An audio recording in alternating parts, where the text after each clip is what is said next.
During the weekend stream, someone in chat asked me why I think the use of generative AI to make Fallout games is a bad thing, something I insinuated as such in a previous video. The footage that you're seeing in the background is an AI-generated game demo concept, something that the creator on Twitter stated was done just to see if it could be done at all, not to promote a specific game or product. That aside, I want to talk about a Fallout 4 mod called Connecticut, probably one of the worst mods made in recent years, partially because of its poor writing and awful jokes, but more so for the sake of conversation, its over-reliance on generative AI. A lot of the art used in the mod is generative, and most of, if not all of the voices are also AI synthesized. The map feels broken and incomplete, there's bugs and glitches all over the place, and the general consensus is that it feels sloppy and unserious. This is the current reality of generative AI. Just ask yourself, what was generative AI used for in the creation of this mod?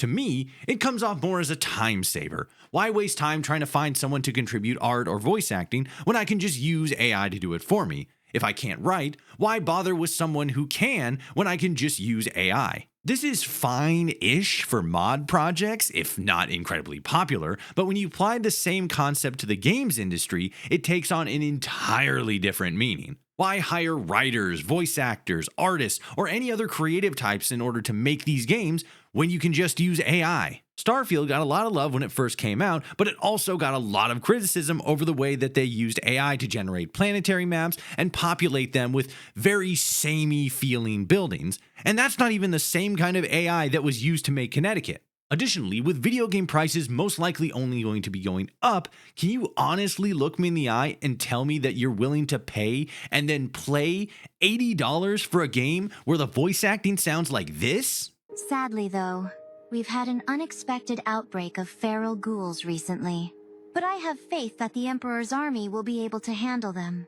But Toshi, this is the worst AI will ever look or sound. That's even worse, because that means that there's the possibility for AI-generated games to become actually profitable. Anyone with aspirations in working on video games for a living, being a creative, gone. Voice actors, writers, artists, sound designers, musicians, level designers, character creators, an entire industry, no, an entire genre for work and creative occupation evaporated. At its core, this is a deeply unserious and frankly childish question. Why shouldn't game developers use AI to make games?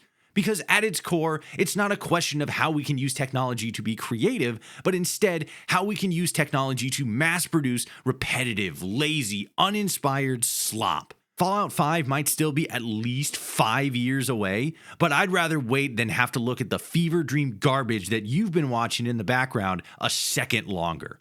Like and follow for more and check @FollowRotoshi on all other socials.